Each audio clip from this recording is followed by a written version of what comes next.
My name is Dwayne Northrup. I'm the CEO of Garlic Jim's Famous Gourmet Pizza and Garlic Jim's Franchise International. Franchise International is a franchisor, sells the concepts and franchise agreements for Garlic Jim's Pizza stores. Garlic Jim's Pizza store, of course, is gourmet right away. Artichoke heart pesto sauce pizza delivered in 30 minutes. So get to the door as fast as Domino's with a better pizza is really the concept. And Garlic Jim's Famous Gourmet Pizza is the commissary. We make 2 tons of pizza dough every day and distribute pepperoni and cheese, fresh 100% whole milk mozzarella, pizza boxes, everything that the franchisee needs to make that great gourmet pizza and get it delivered in less than 30 minutes. And we do all that as a value added to the system provided to the franchisee so they can focus on managing their team and growing their business and not slicing mushrooms every day before they open. How do you define success? Results. When you set a goal, you have to achieve the goal. If the goal is unachievable, then you set the wrong goal. I'm a believer in stretch goals, but they also have to be something that can be achieved. You can work hard towards a goal, and staff and crew can be working towards something, and putting hard work in is essential. If you didn't have to work hard to achieve the goal, then the goal wasn't stretched far enough. So there's a little bit of a balancing act there of making goals realistic, but also making them something that people have to put their heart and soul and hard work into. But at the end of the day, whether it's a small project or you're launching a business plan, the only way to define success is, did you achieve your goal? Where did your inspiration come from? Oh, I've always been a very competitive individual, and I've always wanted to be the best at something. So to the degree that Garlic Jim's Pizza is not, the business model is not a $5 pizza. It's because I wanted to have the best pizza out there. But just I surround myself with people who are driven. I surround myself with all my friends and family are all motivated people who get up every morning and work hard. My wife in particular, just the hardest working, fastest moving person, never slows down, is always multitasking. And it's hard to not be driven or not work hard when everyone around you is moving. It's hard to sit down and rest when everybody around you is moving.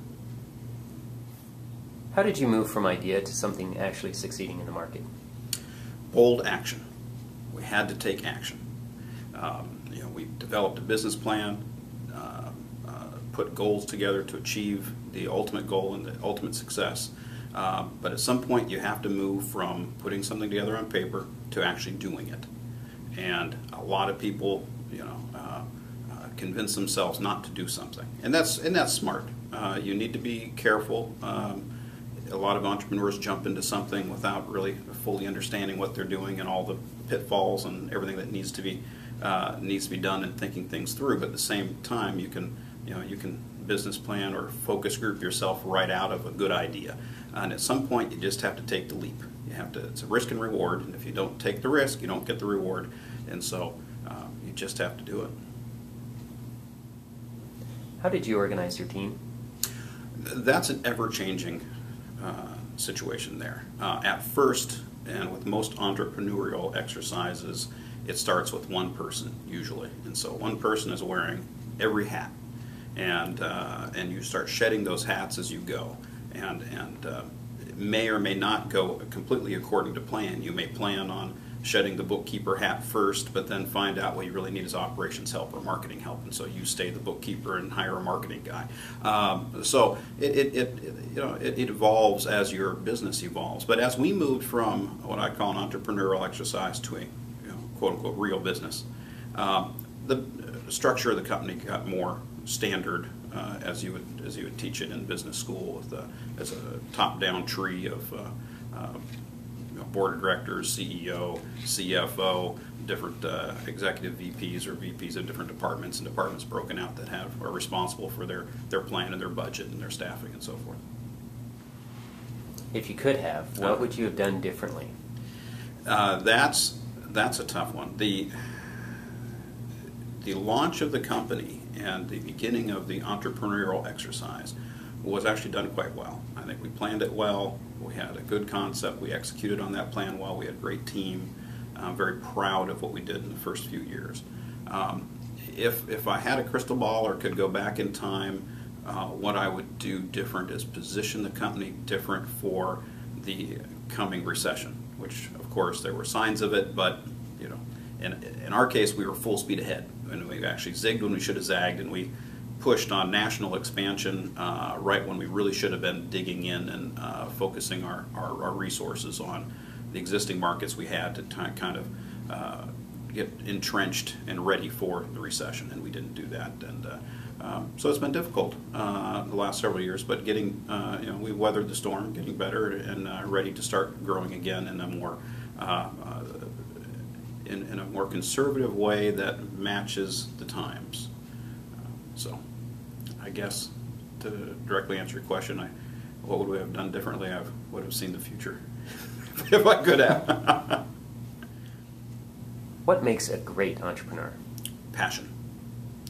An entrepreneur, in my mind, I think there's two types of entrepreneurs. One is the person who knows their trade, knows what it is, whether they're a plumber or, in my case, a pizza guy, and says, you know what, I can do this myself better, you know, or I can get out there and do something different in the marketplace. I can provide a service or take my pizza and make a better pizza than the pizza place I'm currently working for, and has that passion for their product or their service, and then has to fill in the business around that because they don't necessarily know business, but they know their trade or they know their product, and they have passion for that. The other type of entrepreneurs out there is the guys who just are passionate about starting something, getting something off the ground and running, and they could come up with a ton of ideas, and it doesn't necessarily have to be something they actually knew anything about. They get into it, they start investigating it, they come up with an idea, and they want to go get it up and running, and then they don't really want to run a business because they're on to the next idea, and that's fine, but that takes passion. And again, I spoke a little bit ago about moving from an entrepreneurial exercise to a real business, and to answer your question about an entrepreneur, it's hard for the guys who end up running the real business to be entrepreneurs because they're running a business. They're doing things by the numbers, by the book. It's that you need that guy with the passion at first to get the concept off the ground and get something running. Because usually, especially in a small business environment, when there's not millions of dollars backing an idea, people have to rally around something, and they rally around the energy and the excitement and the passion of the founder. And without that, you rarely go anywhere. What role did education have in your success? Oh, it's had a tremendous role. Now, I'm, the typical or stereotypical, I suppose, dropped out of college to start my own business guy.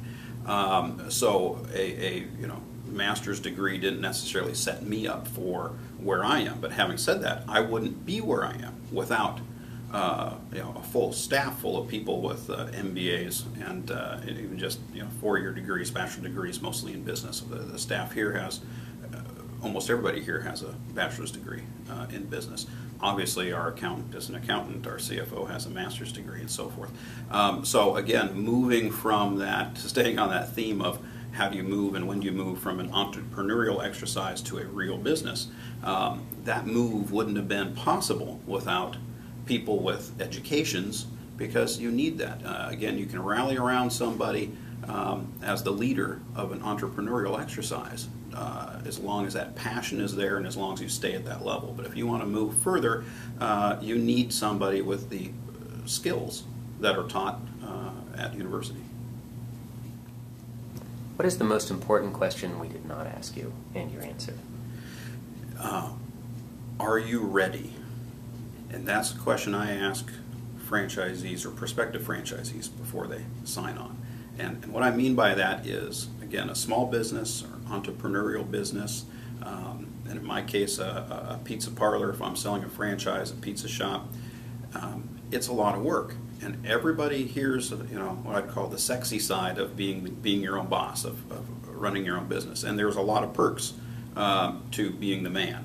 But there's also a lot of responsibility, and you can't leave the job at the office. You can't clock off at 5 and go home and forget about it, because you're the final, you're going to get the phone call at 10 o'clock at night when something, a pizza driver gets in a car crash, or your computers blow up at, 6 o'clock in the middle of the dinner rush, or, whatever the issue may be, employment issues and staffing issues, and you're the, it's all you. And if the business is not doing well, if you're treading water, that's on your mind all the time. And so you have to think about, that before, and weigh that before you jump in.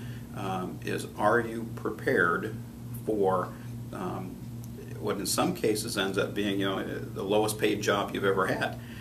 You're the guy working all the time. Everybody else gets paid before you, and you all of a sudden you realize, wait a minute, I'm making less than minimum wage here, and I'm taking all this stress home and all that. Now, I've just painted a pretty bleak picture, but that's what I want to do. I want to make sure people know that yes, there is tremendous upside. There's tremendous freedom in being the boss and running your own business and not working for the man. But at the same time, there's a tremendous amount of responsibility. And if you're not prepared for that, and that's not what you want, then you shouldn't do it. You just shouldn't do it, because you won't succeed. In most cases, you won't succeed.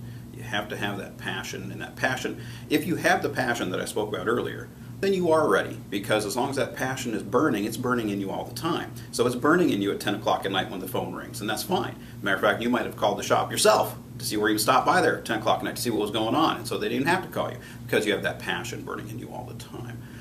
So if you have that passion and you're prepared for the responsibility and kind of what I call the weight of ownership, then entrepreneurship and running your own business and being your own boss is, I think, a tremendous opportunity.